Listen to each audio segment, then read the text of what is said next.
Hello दोस्तों, कैसे हो आप सब। मैं आपका दोस्त और भाई अखिलेश आपका हमारे इस यूट्यूब चैनल अखिलेश स्टडी मित्र पर स्वागत करता हूं। और ये जो लेक्चर सीरीज हम लोग स्टार्ट करने जा रहे हैं, इसका एकमात्र उद्देश्य यही है कि आप लोगों को आसान और सिंपल टेक्निक से पढ़ाएं।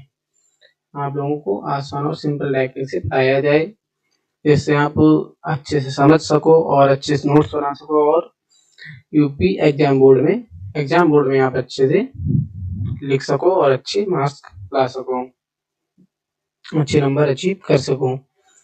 और मैं चाहता हूँ कि आपको कभी यह फील ना हो कि आप किसी टीचर से क्लास ले रहे हो, बल्कि आपको ऐसा लगना चाहिए कि आप अपने बड़े भाई के साथ बैठे हो, वो आपको पढ़ा रहा हो। चाहे आप क्लास 10th से हो या क्लास 12th से हो, आपके यहाँ हर टॉपिक स्टेप बाय स्टेप समझाएंगे।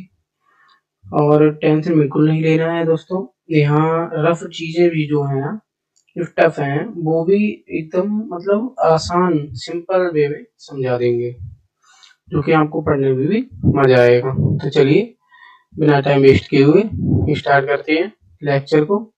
और आज हम यूपी बोर्ड का जो ये टॉपिक है, ये बहुत इंपॉर्टेंट टॉपिक है यूपी बोर्ड एग्जाम का। रामधारी सिंह दिनकर जी का जीवन भाष्य है। यूपी बोर्ड में 2 जीवन भाष्य पूछे जाते हैं। पूछे तो 4 जाते हैं, बट आप लोगों को लिखने 2 होते हैं। एक गद्य से लिखना होता है, एक पद्य से लिखना होता है। 2 आते हैं, तो आप लोगों को 2 लिखने होते हैं।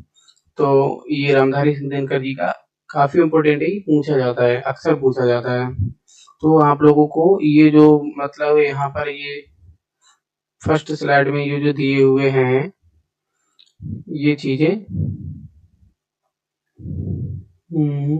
ये चीजें, ये आप लोगों को नोट्स में ये ऐसे नोट्स करके, जब आप नोट्स बना रहे हो उसमें ऐसे नोट्स करके लिख लेनी है।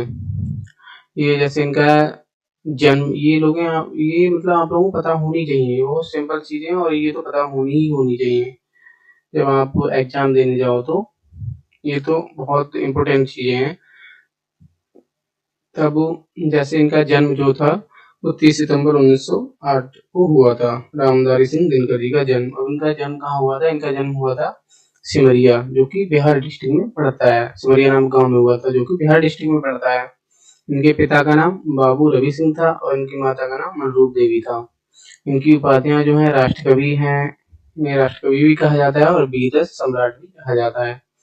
और इन्हें जिन जिन पुरस्कारों से सम्मानित किया गया वो ये हैं यहाँ: ज्ञानपीठ पुरस्कार है, पद्म भूषण है, और भी हैं, वो आप लोगों को आगे देखने को मिलेंगे। और इनकी मृत्यु जो 24 अप्रैल 1974 ईस्वी में हो गई थी। तो चलिए अब आगे देखते हैं।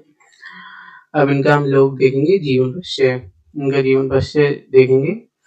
रामधारी सिंह दिनकर जी का जन्म सन 30 सितंबर 1908।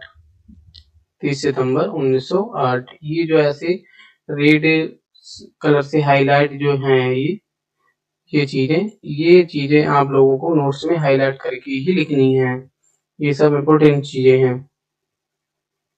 तो रामधारी सिंह दिनकर जी का जन्म 30 सितंबर 1908 ईस्वी को जिला मुंगेर, जो कि बिहार डिस्ट्रिक्ट में है, बिहार के सिमरिया नामक गांव में हुआ था। इनके पिता का नाम रवि सिंह तथा माता का नाम मनरूप देवी था। सन 1932 ईस्वी में उन्होंने बीए की परीक्षा पास करके एक स्कूल में अध्यापक बने। ये भी आप लोगों को हाईलाइट कर लेना है। ये एक स्कूल में अध्यापक बने, ये चीजें आपको याद रखनी बहुत महत्वपूर्ण है। ये चीजें अक्सर पूछ ली जाती हैं और ये तो आपको पता होनी ही चाहिए। सन 1950 ईस्वी में बिहार में सरकार ने मुजफ्फरपुर के स्नातकोत्तर महाविद्यालय में हिंदी विभाग अध्यक्ष नियुक्त किया। सन 24 अप्रैल 1974 ईस्वी में इनका शुरुआत हो गया। अब आगे देखते हैं साहित्यिक परिचय।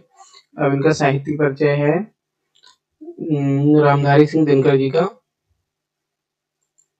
साहित्यिक परिचय हम लोग देखेंगे।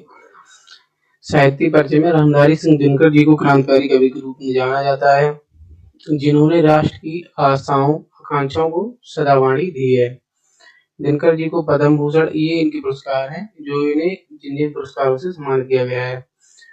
पद्म भूषण है, साहित्य अकादमी है, द्विवेदी पदक है इत्यादि पुरस्कारों से सम्मानित किया गया है। यह लोगों के प्रति निष्ठावान थे, इनका स्वभाव कैसा था, तो यह लोगों के प्रति निष्ठावान थे, सामाजिक दायित्व के प्रति सजग तथा जनसाधारण के प्रति समर्पित कवि थे रामधारी सिंह दिनकर जी। इनकी भाषा शैली हिंदी प्रवत एवं मुक्तक रही है। ये आप लोगों ने देख लिया। अब आगे देखते हैं इनकी रचनाएं।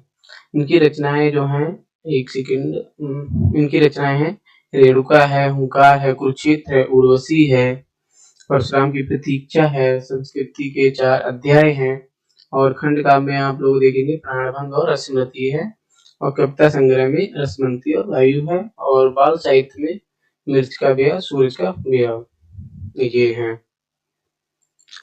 तो ये जो है आप लोगों को हाईलाइट करके लिखनी है, ये काव्य खंड वाली भी और कविता संग्रह वाली भी और बाल संग्रह वाली भी। ये जैसे मैंने लिख रखी है, बस ऐसे ही आप लोग लिख लेंगे, इतनी जो है ये काफी है। आप लोगों को यही इतनी ही याद कर लेनी है, इन्हीं से हो जाएगा आपका।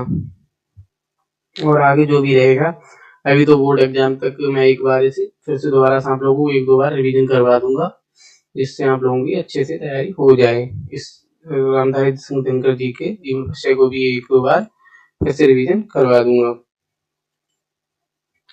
तो ये आपको नोट्स बना लेने अच्छे और अच्छे से तैयारी करो।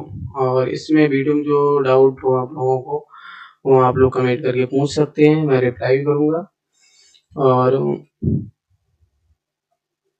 आप लोगों को इसकी पीडीएफ चाहिए तो आप लोगों को इसकी पीडीएफ मिल जाएगी हमारे, ये जो यहाँ पर हैंडल नेम लिखा हुआ है अखिलेश हिस्ट्री मित्र, ये आपको टेलीग्राम पर इसकी पीडीएफ मिल जाएगी और इंस्टाग्राम पर भी हम लोग वीडियो डालते हैं, तब वहाँ भी आप फॉलो कर लीजिए और यूट्यूब चैनल को तो सब्सक्राइब कर ही लीजिए। वीडियो अच्छी लगी हो तो लाइक करें और चैनल को सब्सक्राइब करें, अपने दोस्तों को शेयर करें। तो स्वस्थ रहिए, मस्त रहिए और पढ़ाई करते रहिए। जय हिंद, जय भारत।